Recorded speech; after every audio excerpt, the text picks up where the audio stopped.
Hello, Timmies. Thank you for joining us today for our very first episode of the Purdue Timmy Global Health podcast. Our mission for this podcast is to educate our members on public health issues and promote meaningful engagement in our societies through fruitful conversation, lifelong learning, and advocacy. My name is Domingo, and I'm Timmy Global Health's Global Health Roundtable Chair, and I'm also a second-year Doctor of Pharmacy student here on Purdue's campus. Today, we have the honor of having our two past Timmy presidents, Meg Tharp and Will Austin, as this episode's guests to discuss Timmy's impact on their lives and valuable takeaways as rising professionals. Meg and Will, thank you so much for being with us today and kicking off our very first Timmy podcast. Thanks for having us. All right, to start us off, please tell us a little bit about yourself and your personal and professional involvements. And also, just for fun, what is a philosophy that you value and live life by? So I'll go ahead. I was born in Evansville, Indiana, and I love Southern Indiana. I loved my time down there and had a wonderful childhood, but I was looking to go to a larger school where I could get a good base knowledge on pharmaceuticals before starting medical school. And that led me to Purdue. I had a cousin who was doing the 6-year pharmacy program at Purdue. And she kind of introduced me to the idea of BSPS, Bachelor's of Science, Pharmaceutical Sciences. And at Purdue, I've been involved with Timmy Global Health, Global Medical Brigades on their Panama and Honduras brigades. I've been a Boiler Gold Rush team leader. I've had the privilege of doing undergraduate research in the Department of Medicinal Chemistry and Molecular Pharmacology in the Purdue College of Pharmacy. And I have been a teaching assistant for a microbiology class. And in town, I work as a certified pharmacy technician in the inpatient pharmacy at the IU Arnett Hospital.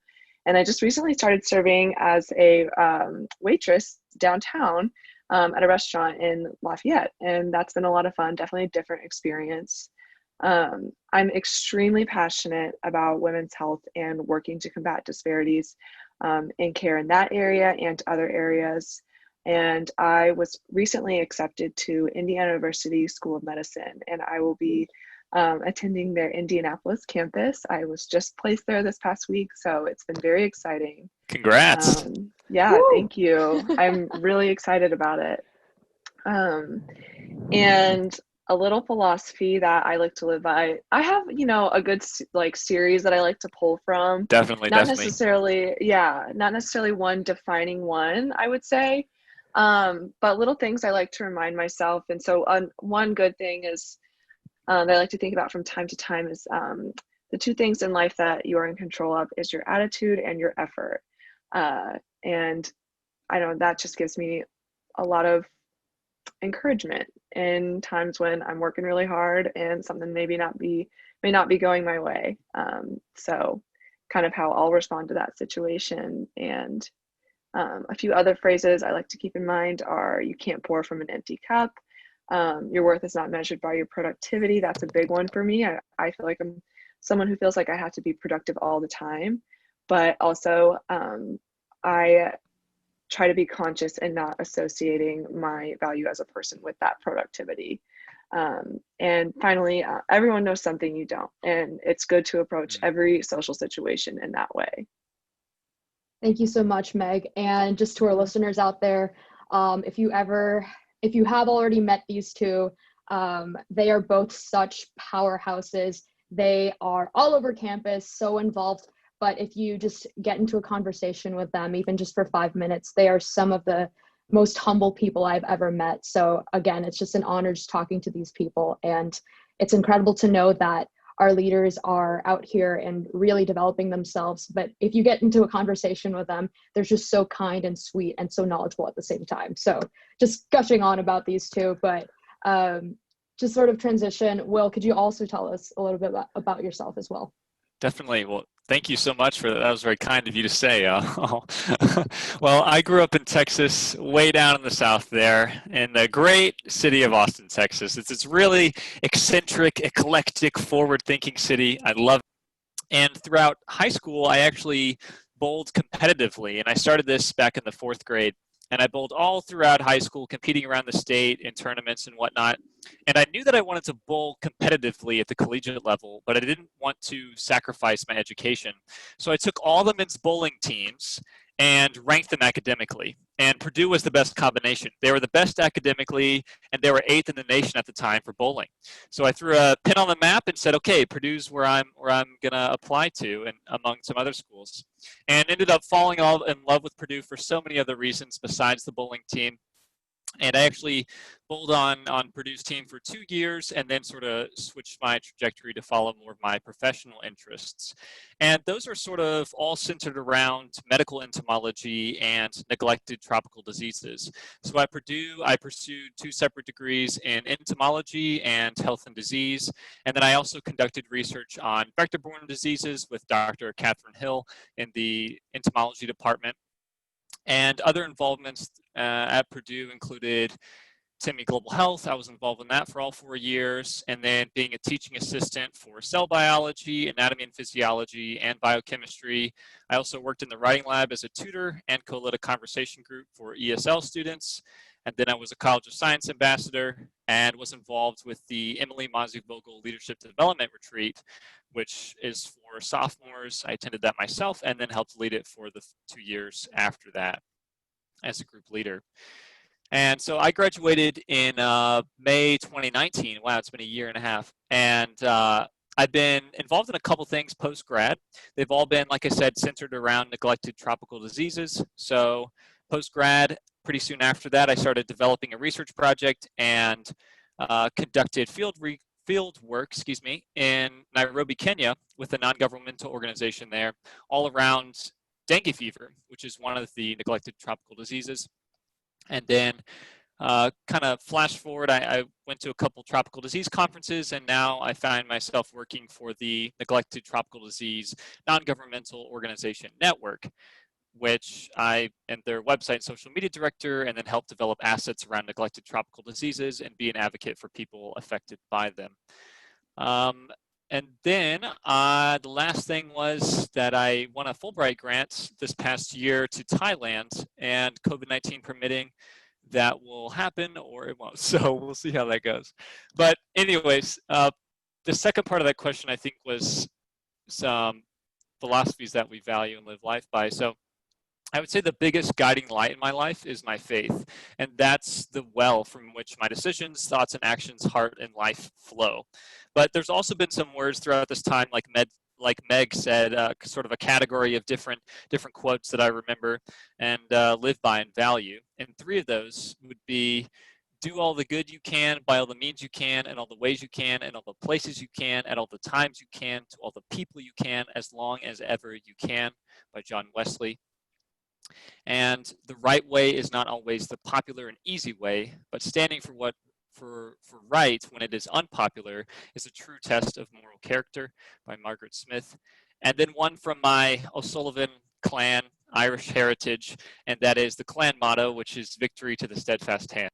Wow, thank you so much. Well, all very insightful, and also congrats on your Fulbright. That's incredible. Hopefully that program continues, even though we are in unprecedented times. But again, a lot of wisdom to be gleaned from everything you just said. So thank you for sharing that. All right, to start off with the next question and to set the stage, how would you define public health, and why is it so important to us as students and as members of society? Yeah, so I'll jump in and answer this one. When I think of public health, I think of the pursuit of public health as the effort to promote high quality of living in areas including corporal, mental health, environmental health, social health, and more. It's organizational bodies coming together from all different angles to create this well-rounded environment that will support the development of people in all different areas of their life. Health is not just referring to the body. There are many ways to promote the public health of people. Yeah, I definitely agree with Meg that public health is not only important, but also essential for this functioning and healthy society. And public health really includes so much. I mean, it depends on who you're asking. So, but it includes everything like communication, health promotion, community health, community engagement, public health campaigns, cultural practices. I mean, we could have a whole podcast and still not be done on what public health includes. It encompasses so much. So that's really why I like to think of, in terms of a definition for public health, it's sort of this matrix of everything in a community that is coming together to impact what's going on inside someone's body and ultimately their health. I think one of the greatest things about public health having such a broad definition is that at the end of the day, it really is about all of us coming together and working together to improve health. And it takes us all. And if we want to talk about the importance of it, I mean, we just look no further than the COVID-19 pandemic.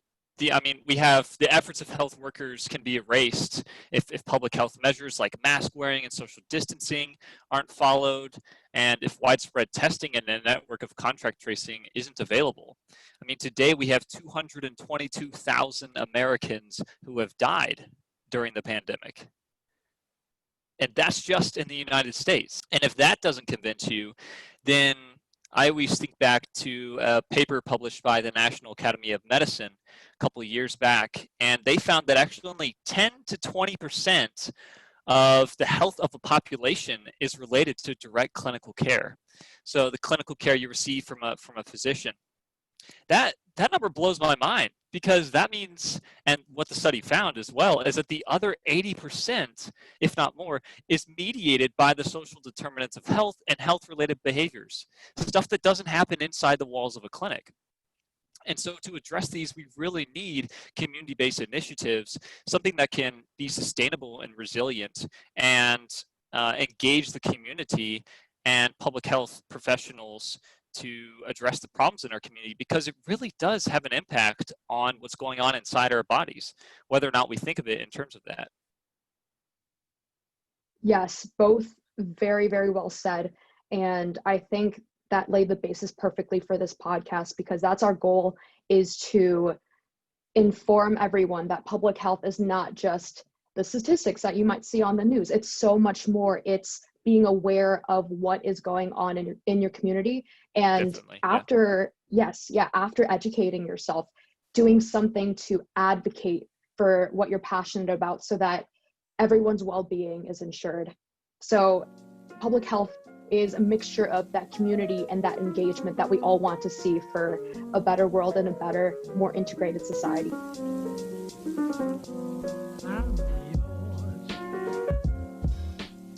Transitioning from that basis of just broadening our understanding of what public health is, could you both take us through your involvements in Timmy Global Health? How has that impacted your personal and professional lives as student leaders and general members of our society? Yeah, so my involvement with Timmy started out freshman year, and I was a general member for 2 years, just kind of finding my way in Timmy, getting involved with volunteering here and there. I also attended the Ecuador and domestic service trips during that time, the domestic one being in Atlanta, Georgia. And that sort of led into my growth as the director of community service during my junior year, and then finally president during my senior year. And, you know, the trips, I won't spend a lot of time talking about those, except to say that each one of them changed my life. They had moments in there that really just perspective altering and life altering and heart changing moments that shaped who I am today. One of the bigger involvements that I had during my time at Timmy was helping create this program, actually being the instigator of it, and then co-leading the creation of this program called the Food Recovery Network at Purdue. Now, given COVID-19, and then there was a change in management with Purdue Dining the year after I graduated, I'm not sure of the status of the program, but we worked on this for 3 years, overcoming bureaucratic and safety obstacles and building this organization from the ground up. And the idea was simple. You take excess food from dining halls and use it to feed people not 10 minutes away. And I've got to tell you, the night of our first food recovery, was one of the most fulfilling of my college career. But waking up the next morning, knowing that people now had access to nutritious food, because of our efforts, that was the best. I mean, I saw how through 3 years of trial and effort, our team could improve and did improve the health of people in our community.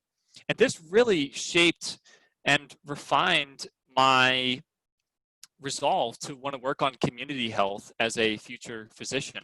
In broad terms, Timmy Global Health really changed my perspective from health as this individual physiological kind of discussion to really the community and public health aspect, the social determinants of health, and then how we as students and ultimately citizens of society can see problems in our community and not just recognize it and say, oh man, that's challenging, but say, yeah, that's an issue and I'm going to work together to address it. And that was one of the things I loved about Timmy, because everyone in there has just this fire inside of them to, when they see a problem, they're not just going to, sit there and twiddle their thumbs. They're going to find a way to do what they can. And so, yeah, I mean, the impact on Timmy in my life was profound. I would not be the same person that I am today if it wasn't for my involvement in Timmy all 4 years. And those people were my family, are my family. Yeah, I totally agree. And I think especially the part when, you're just talking about the level of community involvement that at least I know the Purdue chapter of Timmy Global Health includes is just wonderful. I mean, it's the name Timmy Global Health, but so much of what we do is in the community. And it's kind of that immediate effect that you can see. And it is just so motivating and personally rewarding, but then also just heartening to see positive impacts on the lives of people directly in your community. That's one thing I love about the organization. And I can kind of use this to segue into my involvement in Timmy Global Health. And I've said this before, but I remember scrolling through, I still have the screenshots on my phone, scrolling through the list of like 1,000 something organizations that Purdue has on campus before I started at Purdue. And I screenshotted all the ones that I might have been interested in, and Timmy Global Health was one of them. And so when my time came, I went to the call-out meetings and I started my freshman year as a member of the PR and media committee. And I also still remember getting that acceptance email to that committee. And I texted my brother, who was at Purdue at the time, and I was like, oh my goodness, I just got accepted to this committee on Timmy Global Health at Purdue. This is such a big deal. It's so exciting. It's my first college involvement. I was thrilled. And so I started out on the PR and media committee, and I went on the Ecuador trip my freshman year. Like Will, I won't get too much into detail about that, but there were some just truly impactful moments of that trip. And then the next year, I served as the Director of Public Relations and Media on the executive committee, and I went on the Atlanta service trip that following spring break. And that again was just fantastic. With truly touching experiences, eye-opening experiences that shifted my perspectives and taught me new things, and made me a better person and allowed me to get involved in the community in Atlanta, and then see how I want to get involved in my own community, and hopefully later on, at the time, hopefully as a physician. And then in my junior year, I was very fortunate to be able to serve as president, and that is just almost hard to put into words. Absolutely key in shaping my development as a professional and as an individual. It was a wonderful opportunity, and learning how to make big decisions, incorporate other people in those decisions, and working with others, and just truly a wonderful experience that I'm almost at a loss for words in how to describe it for me, but very, very meaningful. And as a whole, I have just been blessed to be a part of Timmy Global Health, the Purdue chapter of Timmy Global Health, and have learned so much from it, and it has been so key in shaping my development as an individual and understanding community health needs and global health needs, and just health needs at all levels. Thank you, Meg, and thank you, Will, for, again, everything that you shared. And Another big thank you for all that you've done for our Timmy chapter in your time as presidents, since you both have made such a lasting impact on the organization as a whole and on our members personally. So with that, what did you learn during each of your presidencies, and what are some treasured memories and valuable lessons you hold near and dear to you to this day? Sorry, I have to restart. Did you just hear my cat meow? Yeah, I heard that. Yeah, all right, hold on. Yeah, so I was able to touch on this a little bit in the previous topic, but my time as president was essential in shaping me as a leader on campus and shaping me personally, in teaching me how to balance personal friendships versus professional friendships or professional relationships, and kind of how to know my limits as a leader and what I can and cannot continue to get involved in. And, you know, not to beat myself up too much if a thing doesn't go perfectly or if an event doesn't go perfectly. And again, in making big decisions and incorporating others in decision making. I would, in my time as president, I tried to make it a rule, and I know Will did this too, to make almost no big decision on your own, really almost no decision that affected other people on your own. Always get the input of others, especially the 3 vice presidents. That's kind of what they're there for too, is to kind of act as sounding boards and help you form decisions that will be the best from all perspectives of the organization for all people in the organization. And in speaking on that, I loved working with Quad and the executive committee and getting closer with those individuals while seeing visible growth in the organization from the time when I started to now. It's really wonderful to think about, you know, my first GM when I was a freshman at Purdue into where we are now. And the current president, Nora, is doing a stand-up job with virtual adaptations. She is just fantastic. And like you keep saying, she's a powerhouse and so proud. She's doing a wonderful job with the virtual adaptations because of COVID. No kidding. I'm still getting some of the emails, and I've been seeing like all the work y'all are doing, and I'm just like, wow, how challenging is that? Yeah, so I'll echo a couple things that Meg said about knowing your limits as a leader, and then just accepting that during your presidency, not everything is going to go 100% to plan, and that's just part of it. And, you know, working with your team to roll with the punches and keep on going. And then most definitely getting input from others. I remember Meg and I talking about this when we were transitioning presidencies, and yeah, everything in the organization becomes a we decision, not an I, when you become president. On the other side of that coin is presidency, being a president becomes with a certain level of responsibility, and that I don't think is present in any of the other positions in the organization. Not to say it's more important, but just to say that it exists. There's this level of responsibility that when the members of the organization elected you as president, they are entrusting you with the organization's best interests. Meg was talking also about the people in Timmy, and I mean, all my favorite memories in Timmy come. I said Mimmies. All my favorite Timmies. No, okay. All my favorite. You can keep that in there. I don't care. Yeah, all my favorite memories in Timmy come from the people in it. I mean, seeing them, learning alongside them, just saying hi, like getting to know them. It didn't matter who they were. I just loved all the people in Timmy, and there were so.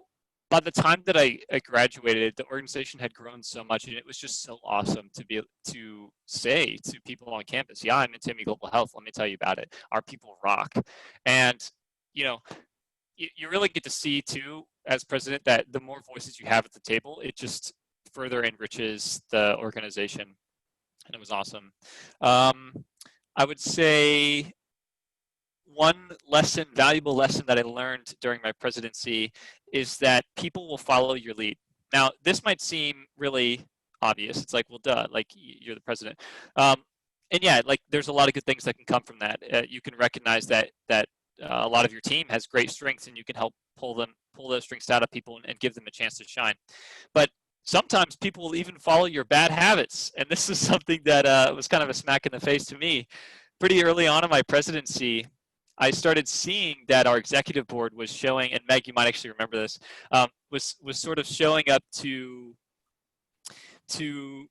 meetings and events either directly on time or like a couple minutes late.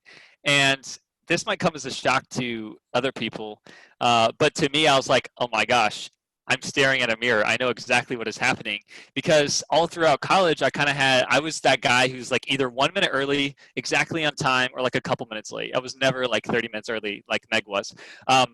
But and that's a compliment, Meg.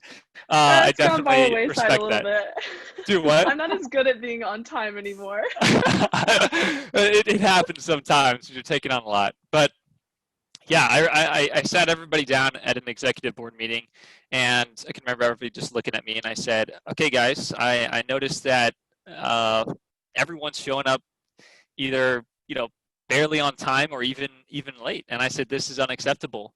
And everybody's kind of blinked at me, kind of not sure what I was going to say next. And I said, and I take full responsibility for that. It's a bad habit that I've had.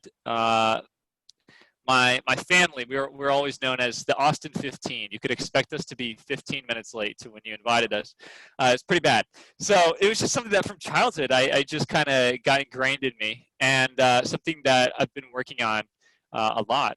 But this was a moment where I saw that, wow, I mean, people are picking up on this smallest little thing. And I said, from this day forth, you're going to see me 10 or 15 minutes early at events. And to the best of my ability, I hope Meg can attest to this, but I did show up early for the events, and I wasn't late anymore. And that was something that, and then I started seeing everybody else kind of follow that as well. And I said, I reminded everybody, I said, I'm telling you, this is a bad habit. Don't pick it up. It's not a good one to take with you. Yes, leadership, I feel like you can both attest to this, and you described it perfectly. Leadership is listening, and it's being there for your members and valuing that insane amount of responsibility that you have and not taking that for granted or belittling that, and really making each one of your decisions, like you said, a we decision, and making it count. And I love all of the different stories about accountability and how even as a leader, even if you're in that position, that doesn't discount you from also learning alongside your members. There's a lot of different lessons that you can learn as leaders, and both of you exemplified that really, really well.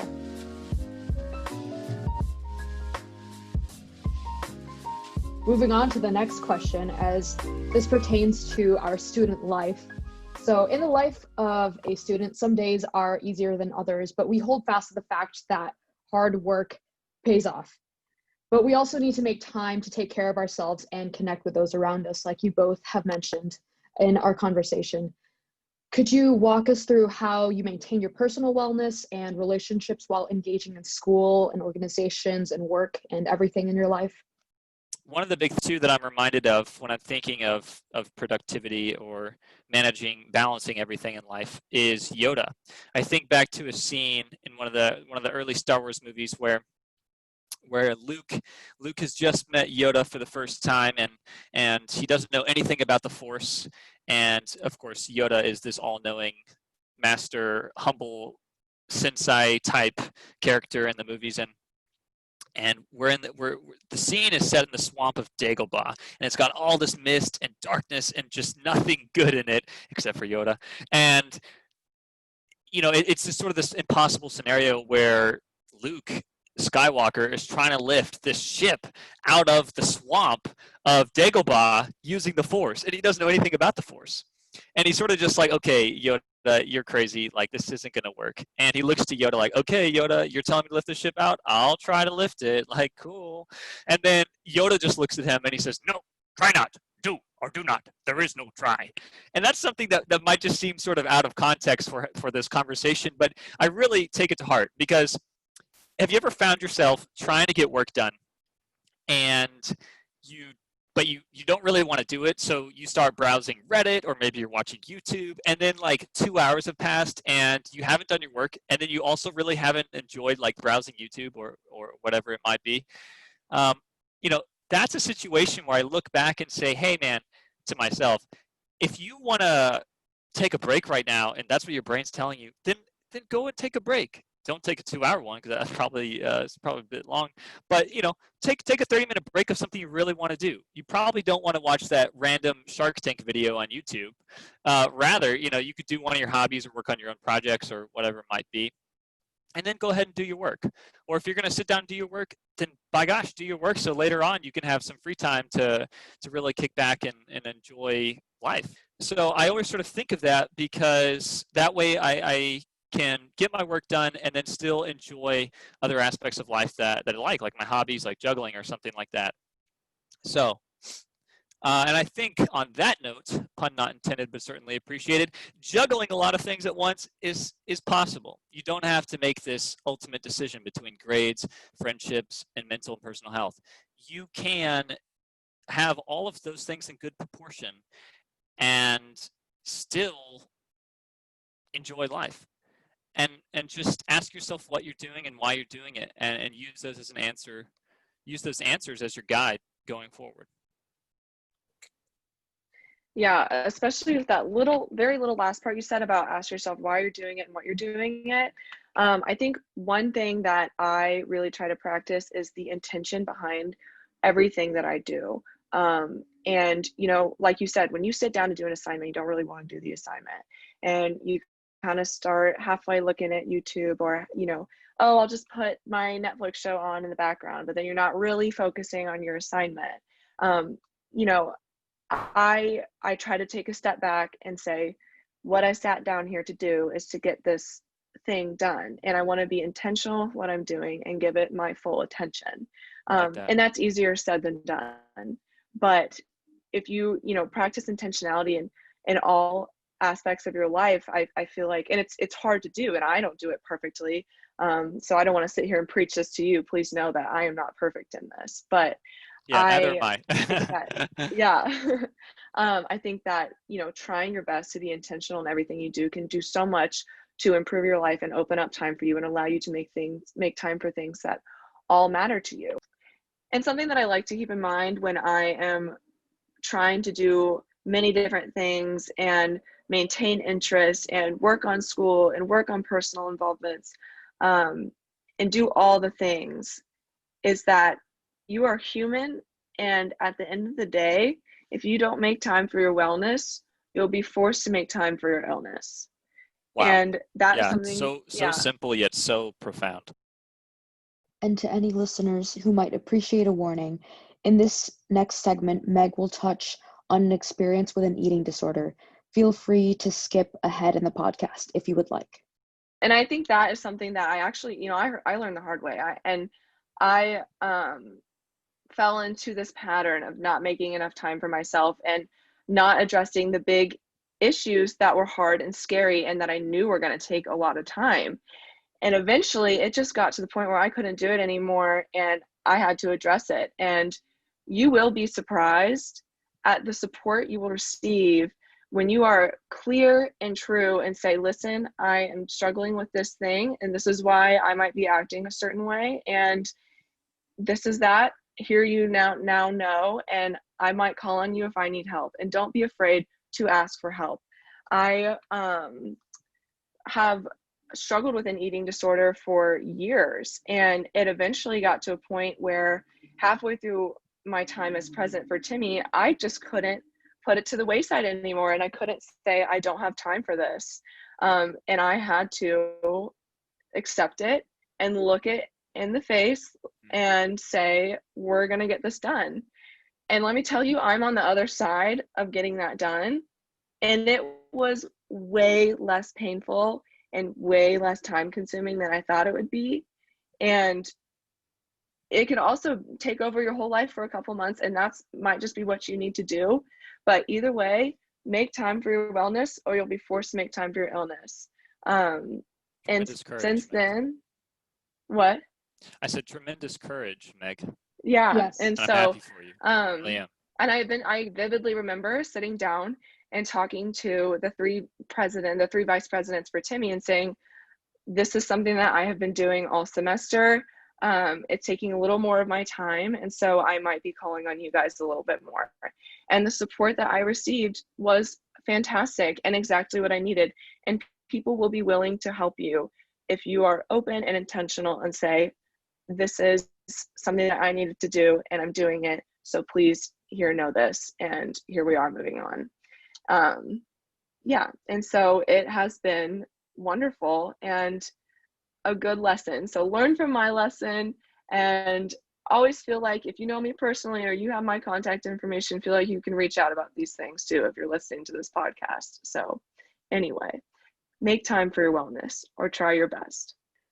I think there's such a strength in what you just shared, Meg, such a strength in vulnerability, even if it's scary, and such a strength in valuing yourself and your holistic well-being. So not just grades, not just all of these goals that you want to accomplish, which are all very important, but honestly, if you yourself have things that you need to just, like you said, take head on and work on that and grow with that, I think there's such a merit and such a strength in reaching out to people, being open and asking for support.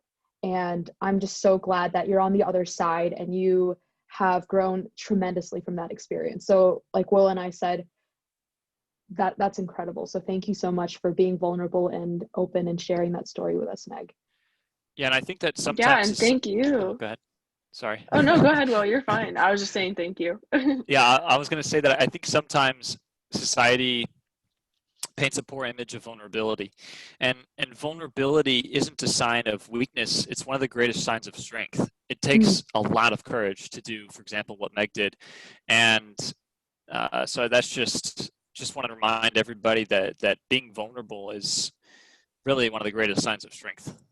So we talked a lot about personal growth and everything that we're doing in our lives to make sure that we are growing as human beings every day. So within the last few months, the last year, 2020, we have seen so many changes, some bad and some good. It has definitely been a year of growth. So in terms of healthcare, public health, general advocacy, what is something each of you is passionate about? What do you want to see change? And how can each of us be a part of making that impact? Yeah, so in my time at Purdue, I have become particularly passionate about women's health and LGBTQI plus health, particularly in Black and Latinx populations. My interest in women's health really started with a study abroad I did to Ireland with the School of Nursing at Purdue, and that's where my eyes were open to the maternal mortality rates in the United States, and where I felt kind of a desire to get involved. And recent events have really opened my eyes to the struggles of the LGBTQIA, Black and Latinx populations in the United States, and the discrimination that they can face in the healthcare system, as well as in all other aspects of their life. And knowing that I want to go into healthcare, I'm passionate about incorporating that intention of alleviating or helping to alleviate that discrimination for these people and provide a safe space for them. And I want to integrate that into my career and the way I work as a physician. And it's very important to me. I encourage all of us, myself included, take action right where you are, speak out on your own platforms, get involved with others to form larger platforms and initiatives. And like I said earlier, look at the intention and the larger effect behind everything you do, where you spend your money, write to your lawmakers, study to be a lawmaker, face the facts even when it's uncomfortable, and be willing to admit you're wrong. Be willing to mess up and to have grace with others when they realize the same about themselves. But hold yourself to a high standard and hold others to a high standard as well. Yeah, I love what Meg said there, and I agree wholeheartedly. I think a major part of us making an impact is having the humility to see where we can improve as individuals, as groups, as communities, as the world together. And I think humility, when coupled with a heart to do better, can really make a difference. Yeah, and I'd like to use part of the platform I've been given through this podcast to shine light on the relationship between race, the social determinants of health, and health outcomes, and how that is directly linked to inequalities that exist in healthcare. And with respect to the patient-physician relationship, people of color receive less time being seen by a physician on average. And even for the time that they are being seen by a physician, people of color often receive lower quality care. There are a lot of different things that you could point to for this, for the reasons behind this issue. But it is rooted in racism and the discriminatory institutional policies that racism begets. It is repugnant and unjust that people are disproportionately affected by health issues because of the color of their skin in today's society. We must make a change.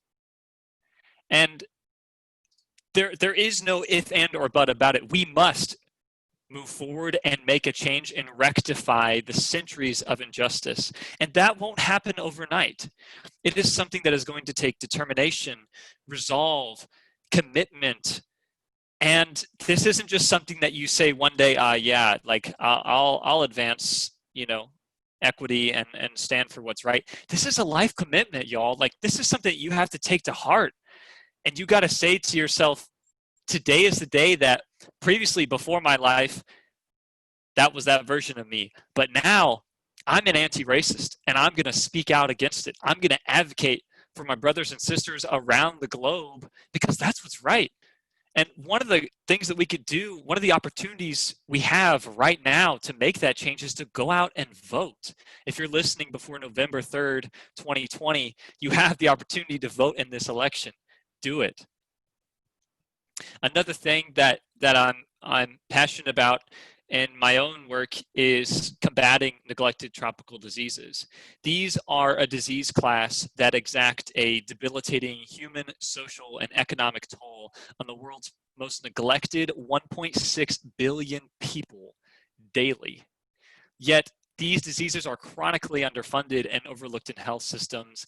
They exist in conditions of poverty, and they trap generations in poverty. Beating NTDs is not going to be a silver bullet to ill health, but it is fundamental to improving health and unlocking others' life potential. And that's what I feel most strongly called to do as a physician, and that's why I'm working to combat neglected tropical diseases. I think in general, if we want to make an impact, it starts with your heart and it starts with your mindset. I think part of that is having a growth mindset. Like Megan was talking about, none of us are perfect, but if we're honest and genuine with ourselves and others, we can grow and improve and affect change. And also believe that you can and will make a change. You have the power to do that. And I'll just say again, there are actions you can take today, including going out and voting. And you can also speak out and advocate for others and educate yourself. Take time to journal and reflect and ask yourself tough questions and confront tough realities.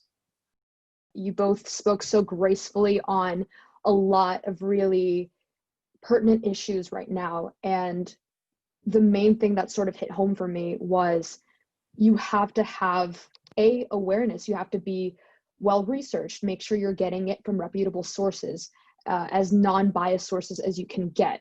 And then after you have that awareness and that sound judgment and research, have the heart. I know a lot of us already, I feel like, have the work ethic to go out and get after it, but also have the heart and care about what you are pursuing, because a lot of this is all tied to people, to humans that we are caring for, so that their well-being is also elevated. Oh, wow, I am thoroughly enjoying this podcast and being here with you both, but we are going to wrap this up and sort of just leave people with food for thought, as we have presented a lot of information and have learned a lot within the course of this podcast. So as we wrap up, what are some final takeaways and pearls of wisdom, in addition to the other ones that you've shared, that you both would like to share with our listeners? Is that at the end of the day, you alone get to choose how to invest the coin of your time, and invest it wisely. Nobody else can make that investment for you, but everyone's going to want that coin. You get to choose how to invest it. And surround yourself with people who will support your growth, not restrict it. friendships shape your mindset a lot more than you think. If you haven't taken time to reflect on some of your closest friendships, I encourage you to do so. Because at the end of the day, I think it's really important to choose your closest friends wisely. Yes, I agree with what Will just said. Choose who you surround yourself with carefully. Absolutely. Go out and vote before Yes. November 3rd. Practice this wonderful opportunity you have to have a say in who leads our country. And I think one little pearl of wisdom that I try to practice in my life, other than practicing intention with all things that I do, is be unashamedly empathetic. Empathy is at the core of everything. Take a second and look at the situation of another person and think about what their perspective might be. If that were you, learn about their perspectives, other things you might not consider. Just don't be afraid to look at the experience of other people and say, wow, I didn't think about that, or wow, that must be really hard, or how can I help you with this, as maybe I can't relate, but I can see that this is something that would be hard to deal with. Do not be afraid to be empathetic. Thank you so much, Will and Meg. I think I've grown in like 60 years of wisdom.